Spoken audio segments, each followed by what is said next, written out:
Bien, muy buenos días estudiantes del tercer grado de secundaria. Les saludo una vez más el profesor Josimar Chirinos. Así es, espero que cada uno de ustedes por supuesto se encuentre muy bien desde casa. Y bueno, vamos a continuar el día de hoy con nuestra clase de geografía. Así es. Entonces, ¿cuál va a ser el tema que vamos a observar el día de hoy? El día de hoy vamos a hablar acerca de la Unión Europea, un poco de tal vez qué países lo conforman y sobre todo cómo es que logró hacer o cómo es que llegó a ser una unión. ¿Por qué? ¿No? Entonces, primero vamos a leer las recomendaciones antes de continuar con la clase. ¿Ok? En primer lugar tenemos A. Asegúrate de estar en un espacio calmado, de preferencia donde no haya mucho ruido. ¿No? Es importante ello. Recuerda también mantener un volumen adecuado del equipo que utilizas para que éste te permita escuchar mejor y cómodamente la clase, ¿no? También evita realizar otras actividades mientras observamos el video. Así es. Luego recuerda tomar apuntes de la clase para el examen, por supuesto, ¿no? Y por último y no menos importante, también vamos a anotar las preguntas y compartirlas en la hora de asesoría. ¿Qué preguntas? Pues las preguntas que podemos observar en la video clase. ¿Ok? Bien, entonces, vamos a empezar con la introducción. Nos dice que Europa, como continente, ha sido protagonista de las dos guerras mundiales. Así es, las que ocurrieron en 1914 y las que ocurrieron en 1939, debido a las rivalidades económicas, políticas, sociales y hasta raciales, pues es que se dieron a cabo estas guerras mundiales. Sin embargo, esta situación cambió de forma paulatina, entendiendo después de mucho tiempo que es mejor unirse antes que vivir divididos como países rivales. La unión hace la fuerza, sin duda, y los países europeos han entendido esto, por lo que en 1992 se creó la Unión Europea, ya que es vigente desde 1993. Ojo, ok, entonces, ¿por qué se va a formar esta Unión Europea? Básicamente a raíz de las dos guerras mundiales, donde se dieron cuenta de que, o donde entendieron que vivir divididos como países rivales no ayuda, no aporta mucho. Es mejor unirse, ¿no? Bien. Entonces, viviendo unidos, vamos a entender que la Unión Europea va a adquirir un símbolo. En este caso vamos a observar este símbolo de esta banderita aquí. Muy curioso, ¿verdad? Muy curioso, y ahora vamos a comentar de qué trata o qué consiste o qué significa un poco.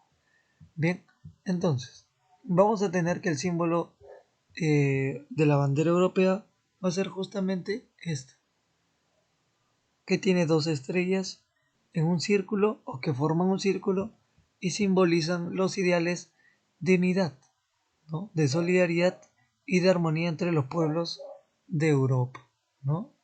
El himno europeo, pues nos dice que la melodía utilizada para representar a la Unión Europea forma parte de la Novena Sinfonía, compuesta en 1823 por Ludwig van Beethoven, ¿no?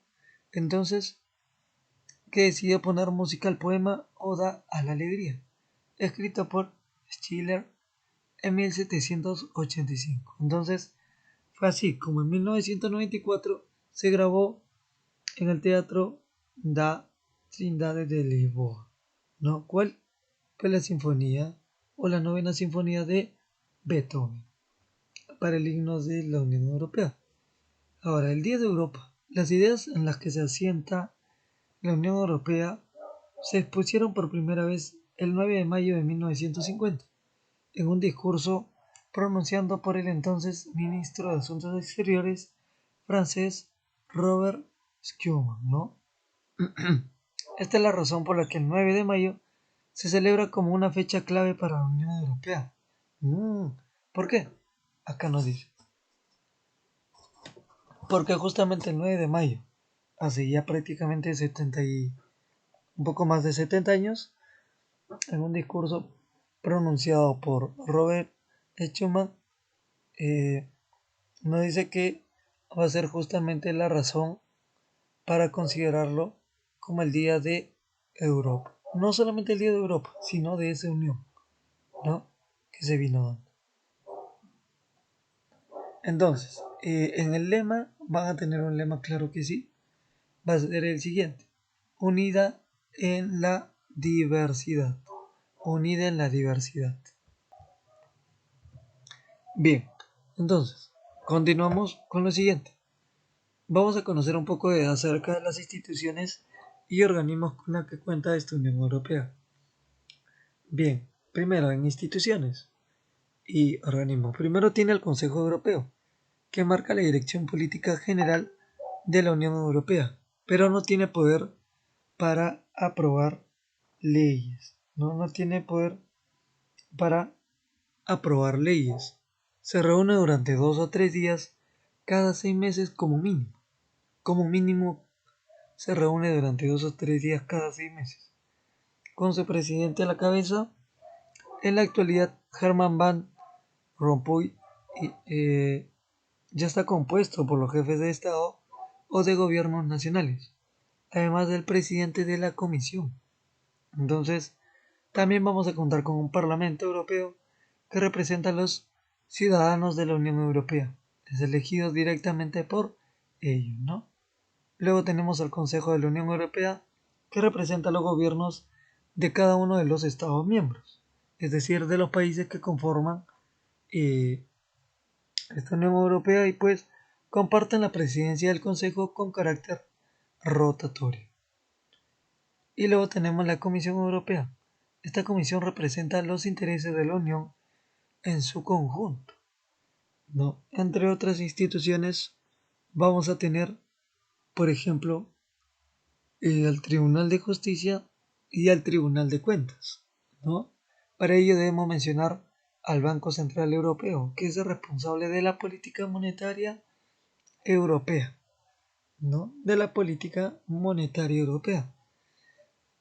Luego tenemos al Defensor del Pueblo Europeo. También vamos a tener un defensor del pueblo europeo, ¿no? Por ejemplo, nos dice que él investiga las denuncias relativas a una mala gestión por parte de las instituciones y los organismos de la Unión Europea.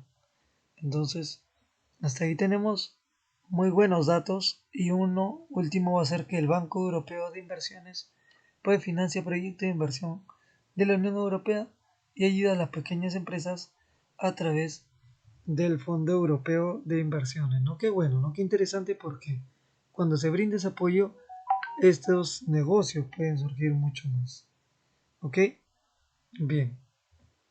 Ahora, vamos a conocer a través de un esquema, de un organizador, lo que es parte de la Unión Europea. Nos dice que su origen u orígenes se da después de la Segunda Guerra Mundial. Claro que sí, ¿no? Cuando mencionábamos qué cosa, que era mejor estar juntos y mucho más fuertes que separados y siendo rivales. Entonces, la Unión Europea a inicios, en 1992, firma el Tratado de Maastricht, y en 1993 pues es vigente, ¿no? Entonces, me estaba salteando un punto, perdón, aquí en Orígenes. Miren, en Orígenes nos dice que no solamente se forma después de la Segunda Guerra Mundial, sino que también se forma a partir de 3 comunidades: el CECA, que es la Comunidad Europea del Carbón y Acero; el Euratom, que es la Comunidad Europea de la Energía Atómica; y la CE, la Comunidad Económica Europea, ¿no? Bien, entonces vamos a tener estas 3 comunidades: CECA, Euratom y CE.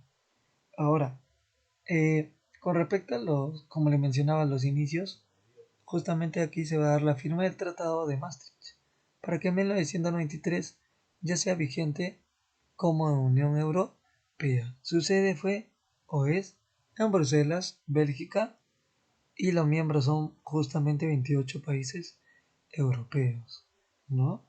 Bien, aquí vamos a leer un poco de los objetivos.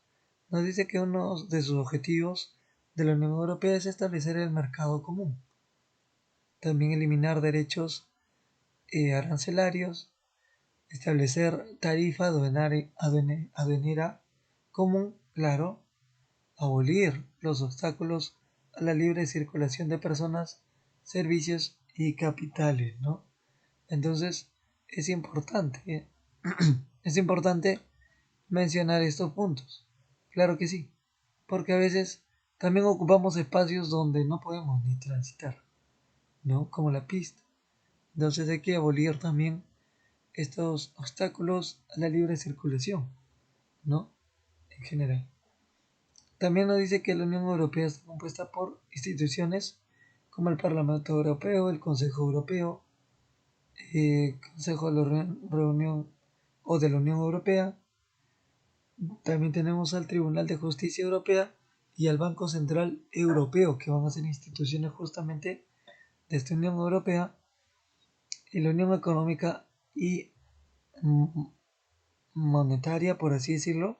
Claro, la Unión Económica y Monetaria es el euro y fue creado en 1985 en Madrid y circuló en enero de 2002. Entonces, eh, aquí vamos conociendo no solamente los objetivos o las instituciones que conforman esta Unión Europea, sino clave de ello.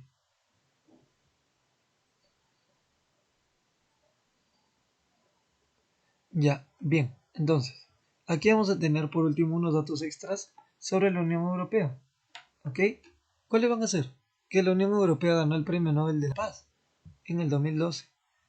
¿Por qué? Por el éxito de su lucha en favor de la paz y la reconciliación, la democracia y sobre todo los derechos humanos. ¿No?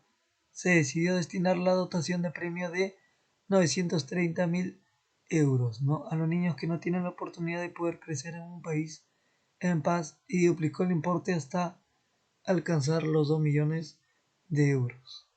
Entonces, más de 28.000 niños pudieron beneficiarse de 4 proyectos educativos de emergencia el año pasado, ¿no? Entonces, ¿cuántos niños? Más de 28.000 niños pudieron beneficiarse de 4 proyectos educativos. Entonces, siempre hay que estar alerta ante todo.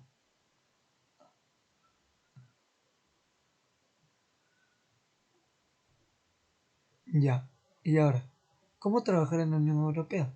Pues en la institución de la Unión Europea trabajan más de 40.000 mujeres y hombres de los 28 países miembros de la Unión. La Oficina Europea de Selección de Personal, EXO, organiza oposiciones con el fin de seleccionar personal para...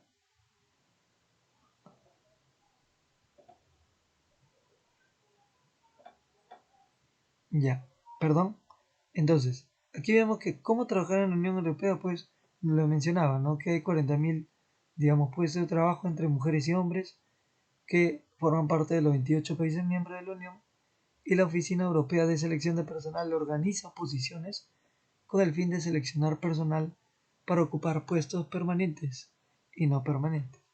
En su web se explica un poco mejor el proceso de selección. Bien, entonces estos son otros datos extras sobre la Unión Europea.